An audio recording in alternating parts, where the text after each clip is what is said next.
राष्ट्रीय कार्य समिति की बैठक आज 2 दिनों तक चलेगी। बीजेपी की मीटिंग, आगामी चुनाव की रणनीति पर मंथन होगा। शाम 4 बजे नड्डा बैठक को संबोधित करेंगे। कल पीएम मोदी बैठक को संबोधित करेंगे।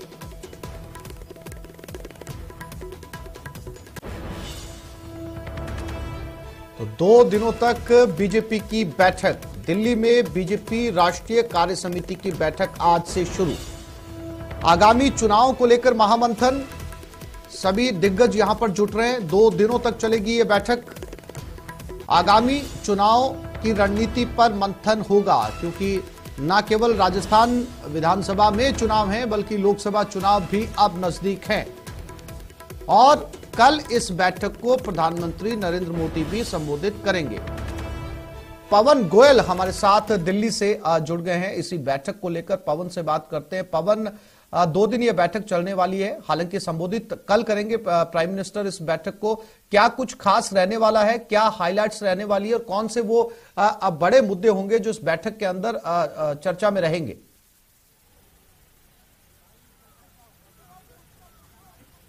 देखिए, आज सुबह 10 बजे से बीजेपी की राष्ट्रीय जो पदाधिकारी की बैठक है वो पार्टी के मुख्यालय में शुरू हो चुकी है। उसमें तमाम जो राष्ट्रीय पदाधिकारी हैं पार्टी के, उनके साथ साथ प्रदेश अध्यक्ष, प्रदेश संगठन महामंत्री, प्रदेश प्रभारी, ये सब लोग उस बैठक में हैं। तो जो बीजेपी के राष्ट्रीय अध्यक्ष जेपी नड्डा, वो तमाम जो प्रदेश के लोगों से उनका फीडबैक ले रहे हैं, किस तरह से बूथ समितियों पर काम चल रहा है, क्योंकि 2023 में 9 राज्यों में, राजस्थान समेत 9 राज्यों में विधानसभा चुनाव भी होना है। तो ऐसे में पार्टी की कितनी तैयारी है, पार्टी के तमाम जो कार्यक्रम चल रहे हैं उनको कितना जमीन पर उतारा गया है, उसको लेकर एक एक राज्य से फीडबैक लेंगे। उसके बाद में शाम 4 बजे से बीजेपी की राष्ट्रीय कार्यकारिणी की बैठक होगी एनडीएमसी सेंटर जो है दिल्ली में। आप मेरे पीछे देख सकते हैं कि इसकी जो थीम है वो गरीब कल्याण हमारा संकल्प, गरीब कल्याण को लेकर समर्पित ये थीम रखी गई है। और ये 2 दिन तक चलने वाली राष्ट्रीय कार्यकारिणी की बैठक में कई सारे मुद्दों पर चर्चा होगी, क्योंकि अब सिर्फ 2024 के लोकसभा चुनाव में सिर्फ 1 साल का वक्त बचा है। उससे पहले 2023 में अगर बात करें तो राजस्थान, मध्य प्रदेश, छत्तीसगढ़, तेलंगाना, कर्नाटक, उसके साथ त्रिपुरा जैसे 9 राज्यों में विधानसभा चुनाव भी है। तो 2024 से पहले सेमीफाइनल जो इन राज्यों में विधानसभा चुनाव होना है उसकी तैयारी किस तरह से है और आगे पार्टी को किस तरह से कार्यक्रम बना के लेके चलने हैं, उसको लेकर चर्चा की जाएगी। उसके साथ साथ 2024 के लोकसभा से पहले पार्टी पूरे देश भर के अंदर कई सारे अभियान चलाने जा रही है, उसको लेकर भी एक बड़ी रणनीति तैयार की जाएगी। इसके साथ साथ 1 वर्ष के लिए जो भारत को G20 की अध्यक्षता मिली है, उसको लेकर पूरे देश भर में कार्यक्रम आयोजित किए जा रहे हैं। उसको लेकर पार्टी अपना क्या योगदान दे सकती है, उसको लेकर भी मंथन किया जाएगा। अगर बात करें तो आज प्रधानमंत्री तकरीबन 3 बजे एनडीएमसी सेंटर आने के लिए निकलेंगे। 1 किलोमीटर का रोड शो बीजेपी करेगी। मैं आपको जो रास्ता दिखा दूं, जिस रास्ते से रोड शो होके आना है, पूरे रास्ते को बिल्कुल सजाया गया है। बड़े बड़े कटआउट्स प्रधानमंत्री के लगाए गए हैं, बीजेपी के राष्ट्रीय अध्यक्ष जेपी नड्डा के लगाए गए हैं, तमाम जो बीजेपी के नेता हैं उनके लगाए गए हैं। ये पूरा जो सामने वाला रास्ता है, यहां से प्रधानमंत्री नरेंद्र मोदी रोड शो करते हुए यहां एनडीएमसी सेंटर पहुंचेंगे और यहां आकर 4 बजे से शाम को जो राष्ट्रीय कार्यकारिणी की बैठक है उसमें प्रतिभाग करेंगे। बीजेपी अध्यक्ष जेपी नड्डा जो हैं वो आज पहले सेशन को संबोधित करेंगे और वो तमाम जो पार्टी के जो अचीवमेंट्स हैं उनके बारे में बताएंगे, किस तरह से पार्टी आगे बढ़ रही है। बिल्कुल। पवन, साथ ही साथ जो है वो आपने बताया चुनाव को लेकर जो है वो जिक्र होगा, क्योंकि राजस्थान के चुनाव लगभग जो है राजस्थान विधानसभा चुनाव नजदीक आ चुके हैं। इसके साथ साथ लोकसभा चुनाव भी अब बहुत ज्यादा दूर नहीं है। अब ऐसे में अब बहुत बड़ी चुनौतियां होंगी, क्योंकि अभी अभी जो है वो पवन हिमाचल को लेकर भी जो है वो कहीं ना कहीं बीजेपी के हाथ से हिमाचल भी निकला है। तो ऐसे में आगे आने वाले चुनाव के अंदर लोकसभा की रणनीति क्या होगी, राजस्थान विधानसभा चुनाव को लेकर जो है वो बीजेपी क्या कुछ नया यहां पर करने जा रही है, ये तमाम जो मुद्दे हैं इस बैठक में शामिल रहने वाले हैं। साथ ही आपने बताया कि जो स्लोगन वहां पर लिखा हुआ है वो गरीब कल्याण को लेकर लिखा हुआ है, तो कहीं ना कहीं आने वाले चुनाव के अंदर ये एक बड़ा मुद्दा हो सकता है जो गरीबी से जुड़ा है।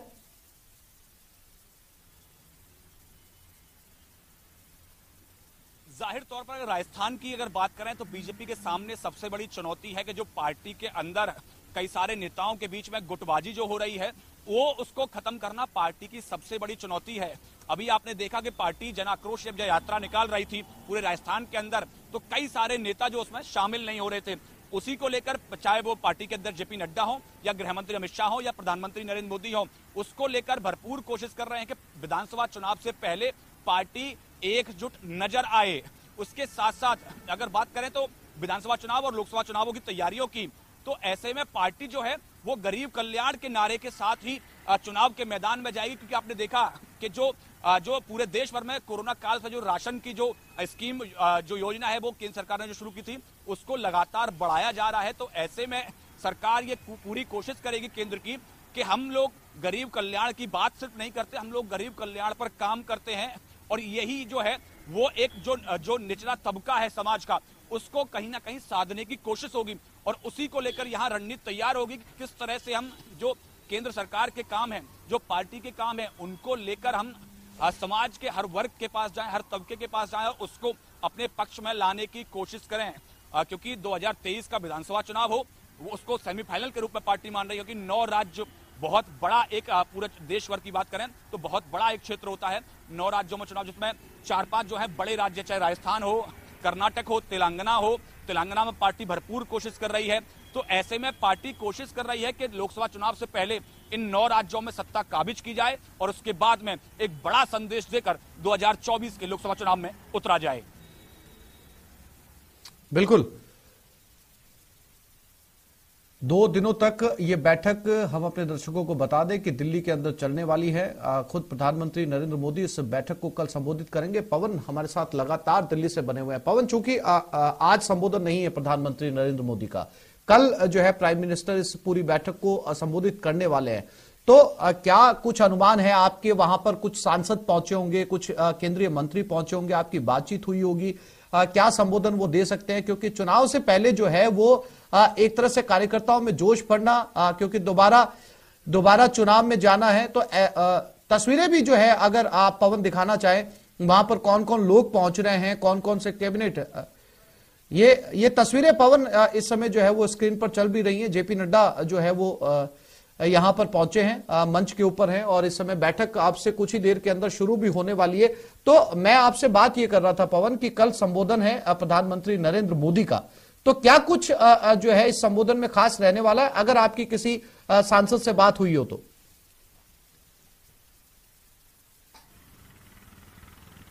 देखिए, अगर बात करें फिलहाल पहले बैठक की अगर बात करें तो सुबह 10 बजे से राष्ट्रीय पदाधिकारियों की बैठक बीजेपी मुख्यालय में शुरू हो गई है।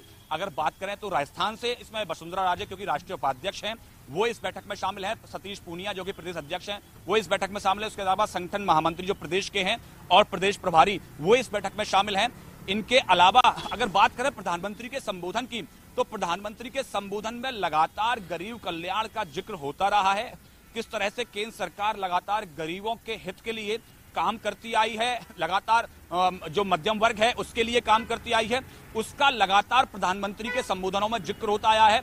और संभवतः तमाम जो नेता हैं उनका इस बार भी यही कहना है कि प्रधानमंत्री का जोर जो होगा वो गरीब कल्याण को लेकर होगा। इसीलिए ये पूरी थीम जो है, जो राष्ट्रीय कार्यकारिणी की गरीब कल्याण हमारा संकल्प रखा गया है, कहीं ना कहीं ये बताना है, ये दिखाना है कि गरीब कल्याण की बात सिर्फ बीजेपी करती नहीं है, गरीब कल्याण की तमाम योजनाएं जो है वो बीजेपी लाती है और गरीबों का कल्याण होता है। चाहे वो राशन की बात हो, चाहे वो उज्ज्वला की बात हो, चाहे वो प्रधानमंत्री आवास की बात हो, तो लगातार प्रधानमंत्री यही संदेश देते आए हैं कि आप जाइए और जनता के बीच में जाके बताइए कि केंद्र की सरकार किस तरह से गरीबों के हित के लिए काम कर रही है। तो वो लगातार जो केंद्र सरकार की योजनाएं हैं, जो अचीवमेंट्स है केंद्र सरकार के गरीबों के हित के लिए, उसका लगातार जिक्र करते हुए आए हैं। और अभी भी जब वो कल संबोधित करेंगे बीजेपी की राष्ट्रीय कार्यकारिणी को, तो उम्मीद यही लगाई जा रही है कि इन्हीं सब विषयों के इर्द गिर्द जो होगा वो प्रधानमंत्री का भाषण होने वाला है। इसके साथ साथ भारत की मजबूत विदेश नीति, उसके साथ साथ जो G20 की अध्यक्षता भारत को 1 साल के जी पवन, नजर बनाए रखिएगा, समय समय पर अपडेट आपसे लेते रहेंगे। पवन गौड़ दिल्ली से जानकारी दे रहे थे।